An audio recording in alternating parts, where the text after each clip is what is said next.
Hola, con este video vamos a empezar a hablar de los cambios desde el latín al castellano medieval y vamos a empezar con los cambios fonológicos, los sonidos, y vamos a empezar con las vocales. Recordemos que en latín había 10 vocales, 5 vocales cortas y 5 vocales largas.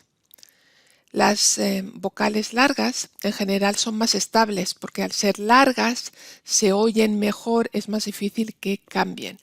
Entonces, las vocales largas se mantuvieron igual con la misma vocal, pero se reducen. Es decir, de una A larga pasa a una A normal, de una E larga a una E normal o corta, etc. Por ejemplo, de patrem, padre, arborem, árbol, stelam, estrella, filiam, hija, prudentia, prudencia. Vamos a ver ahora qué pasa con todas las vocales, con las largas y las cortas. Las he puesto en este orden porque eso permite verlo más gráficamente, los cambios. He puesto en medio la A larga y la A corta, y luego hacia un lado E corta, E larga, I corta, I larga. Y hacia el otro O corta, O larga, U corta, U larga. Entonces aquí tienen los cambios, que pueden ver que son simétricos, por eso normalmente se coloca de esta manera. Pero vamos a ver por partes. Las vocales largas, como acabo de decir, se mantienen y aquí ven la I a I, E a E, A, de O a O y de U a U. Ahora, las cortas. Las vocales cortas lo que hacen es que sí cambian, pero ¿y cómo? Se abren un poquito, se abren un grado solamente. La I, si abrimos un poquito la boca, con el mismo gesto con el que haríamos una I, resulta en una E. I a E. Si la E la abrimos un poquito, resulta en una E abierta, que no existe hoy en día en español, pero sí existe en inglés y ustedes la conocen.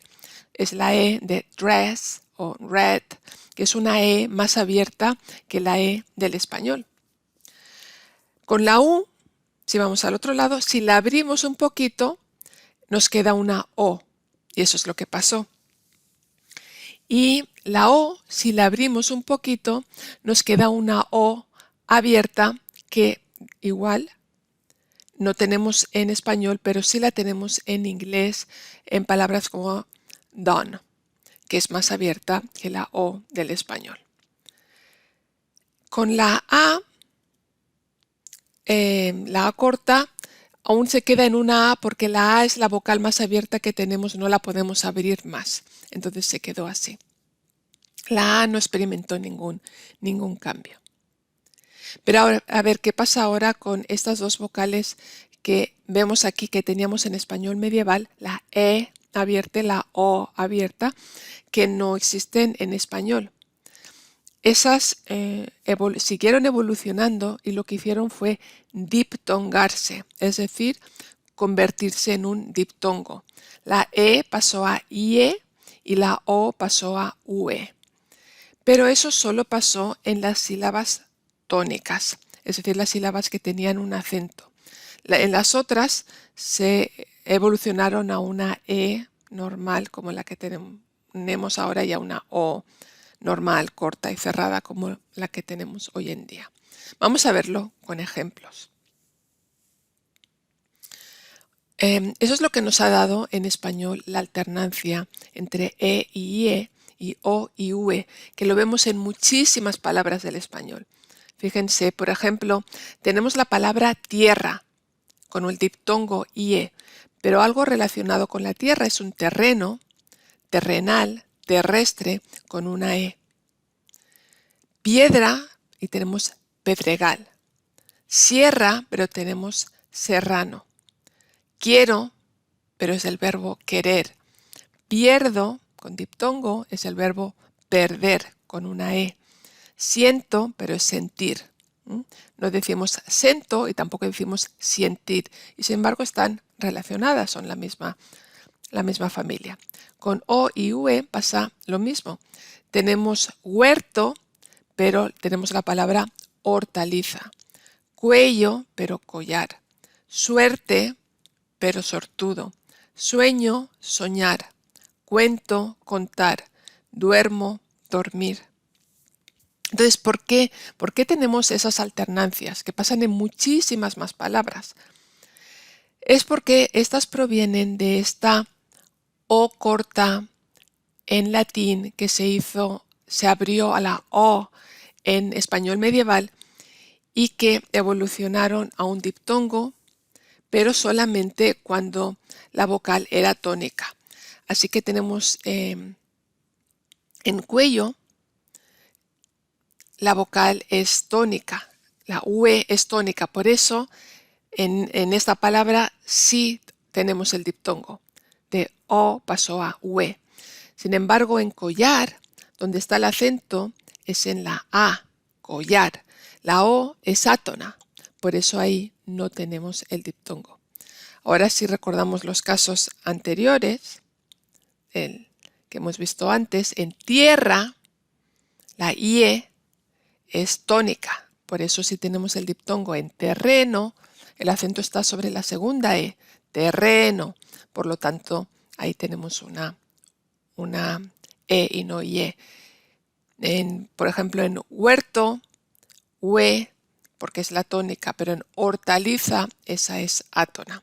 Con los verbos, hay muchos verbos que alternan entre E y IE, como sentir, siento. En sentir, el acento está en la I de tir. La E es átona, por eso no hay diptongo. En siento, IE, sie, es la sílaba tónica, ahí sí tenemos diptongo. Eso es lo que hemos visto antes. Algo muy interesante es lo que pasa en otras lenguas románicas. En otras lenguas románicas, el cambio que hemos visto al principio del latín clásico al español medieval, que la E se hacía más abierta y la O se hacía más abierta, eso también lo tenemos en otras lenguas románicas. Lo que no tenemos en esas otras lenguas es la segunda parte, la de diptongarse. Esta parte solo la vemos en español. Y eso hace que tengamos estas palabras. Por ejemplo, en español tenemos tierra con diptongo, pero en catalán es terra, en italiano terra, en portugués terra.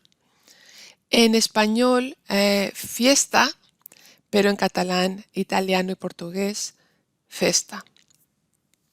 En español 100, con ese diptongo, en catalán cent, en italiano cento, en portugués sem, sin el diptongo. Buena en español con diptongo, en catalán, en italiano bona. En portugués bona, pero es otra cosa, no vamos a entrar en detalles del portugués. Esto, tienen que pensar, no es como matemáticas en lo que se aplica en una fórmula y va a pasar siempre. En español tenemos la palabra suerte, pero en catalán sort, con la O, en italiano sorte, en portugués sorte, también con la O solo.